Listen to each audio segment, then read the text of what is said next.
ఈరోజు సాయం చేద్దాం వెలుగునిద్దాం స్వచ్ఛంద సేవా సంస్థ ఆధ్వర్యంలో నల్గొండ గడియారం సెంటర్లో నిరసన వ్యక్తం చేయడం జరిగింది. బంగ్లాదేశ్లో హిందూ మతస్థులనే ఉద్దేశంతో దీపక్ చంద్రదాస్ అనే యువకుడిని మతోన్మాదులు అతన్ని కొట్టి చంపి బహిరంగంగా కాల్చివేశారు. ఈరోజు సాయం చేద్దాం వెలుగునిద్దాం స్వచ్ఛంద సేవా సంస్థ ఆధ్వర్యంలో నల్గొండ గడియారం సెంటర్లో నిరసన వ్యక్తం చేయడం జరిగింది. బంగ్లాదేశ్లో హిందూ మతస్థులనే ఉద్దేశంతో దీపక్ చంద్రదాస్ అనే యువకుడిని మతోన్మదులు అతనిని కొట్టి చంపి బహిరంగంగా కాల్చివేశారు. అక్కడి ప్రభుత్వం దానిని చూస్తూ ఊరుకుంది. ఒక్కడిని కూడా అక్కడి ప్రభుత్వం శిక్షించలేదు. దీనిని తీవ్రంగా ఖండిస్తూ మన హిందువులకు న్యాయం జరగాలని సాయం చేద్దాం వెలుగునిద్దాం స్వచ్ఛంద సేవా సంస్థ ఆధ్వర్యంలో నిరసన ధర్నా చేయడం జరిగింది. ఈ కార్యక్రమంలో ఎస్సీవీఎన్ ఫౌండేషన్ అధ్యక్షులు Madagoni Rakesh Goud, vice chairman Bhutaraju Shankar, organiser Bangaram Ravi, రేకుల దిలీప్, సభ్యులు మర్రి నరేష్, సతీష్, భరత్, ప్రవీణ్, నజీర్, శివ, సాయి, గణేష్ తదితరులు పాల్గొన్నారు.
వెలుగునిద్దాం స్వచ్ఛంద సేవా సంస్థ ఆధ్వర్యంలో నల్గొండ గడియారం సెంటర్లో ఈరోజు నిరసన కార్యక్రమం చేయడం జరిగింది. నా భారతదేశంలో హిందువుల మీద మతోన్మాదులు అని చెప్పేసి, ఛాందసవాదులు అని చెప్పేసి, అజ్ఞానులు అని చెప్పేసి ఈరోజు అందరూ మన హిందూ మతాన్ని దూషించడం జరుగుతుంది. మన భారతదేశంలో హిందువులే లేకుంటే ఈ కులాలు, ఈ మతము అనేవి ఉండేవి కావు. ఈరోజు భారతదేశంలో ఈ హిందువులు ఇంకా బతుకున్నారంటే ఈరోజు సాయం చేద్దాం వెలుగునిద్దాం స్వచ్ఛంద సేవా సంస్థ ఆధ్వర్యంలో స్థానికంగా నల్గొండ క్లాక్ టవర్ సెంటర్లో బంగ్లాదేశ్ హిందువులపై జరుగుతున్న అరాచకాన్ని నిరసిస్తూ ఖండిస్తూ నిరసన ధర్నా చేయడం జరిగింది. ఈరోజు భారతదేశ హిందువులు తమ ఆత్మవిమర్శ చేసుకోవాలి. ఎందుకంటే సెక్యులరిజం దాన్ని ముందుకు తీసుకొచ్చేటువంటి ఈ భారతదేశ జనాభాని, హిందూ జనాభాని రానున్న రోజుల్లో పూర్తిగా మార్చేటువంటి పని తీసుకొచ్చిన రాజకీయ లబ్ధి కోసం ఈరోజు హిందువులని పొందబెట్టే పని చేస్తున్నారు. ఒకసారి దీన్ని ఆత్మవిమర్శ చేసుకొని బంగ్లాదేశ్లో జరుగుతున్న దాడిని వెంటనే ఆపేయాలని మేము మా ఫౌండేషన్ ద్వారా భారతదేశ ప్రభుత్వానికి అలాగే రాష్ట్ర ప్రభుత్వానికి వినిపించడం జరుగుతుంది. ఈరోజు మీకు తెలియజేస్తుంది ఏంటంటే బంగ్లాదేశ్లో ఎవరైతే మా హిందూ సమాజం పైన దాడులు చేస్తున్నారో బిడ్డ గుర్తుపెట్టుకోండి.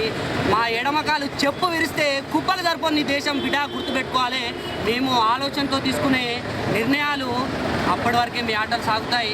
మేము ఆవేశంతో నిర్ణయం తీసుకున్న రోజు బిడ్డ మీరు పరిగెత్తే పరిస్థితి వస్తుంది, గుర్తుపెట్టు.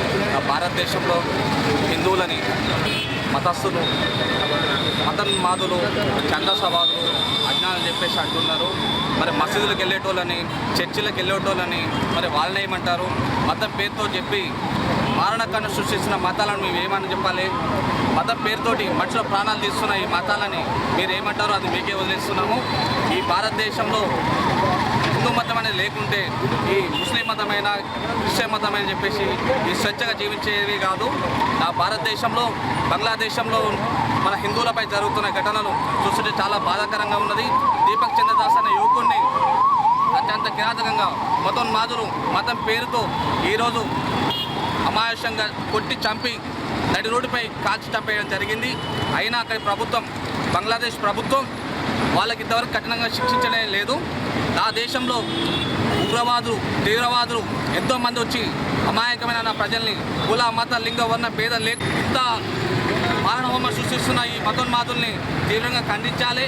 ఇంకా నా దేశంలో ఈ హిందూ మతం అనేది మరో శివాజీలు, మరో శంభాజీలు మహారాజులు పుట్టి నా మతాన్ని, హిందూ మతాన్ని ఏకం చేయాలని చెప్పేసి కోరుకుంటున్నాము. ఇప్పటికి కూడా ఈ మారణకాండాన్ని ఓ ముస్లిం, ఓ హిందూ అని చెప్పేసి దీన్ని ఒక చిత్రీకరించడం జరుగుతుంది. కానీ ఒక మనిషి ప్రాణం పోతుంటే మానవత దృక్పథంతో ఒక్కరు కూడా ఆలోచించడం లేదు. దీన్ని మేము చాలా ఖండిస్తున్నాము. నా ఫౌండేషన్ ద్వారా ఇలాంటి అన్యాయాలను ఎప్పుడైనా ఎదురుస్తామని చెప్పేసి, ఇలాంటి సమాజ రుగ్మతల్ని తొలగించాలని చెప్పేసి నా ప్రభుత్వాన్ని డిమాండ్ చేస్తున్నాను. ఇలాంటి కఠినమైన చర్యలు మళ్ళీ పునరావృతం కాకుండా నా దేశాన్ని, నా హిందూ మతాన్ని కాపాడాలని చెప్పేసి అందరినీ కోరుకుంటున్నాను.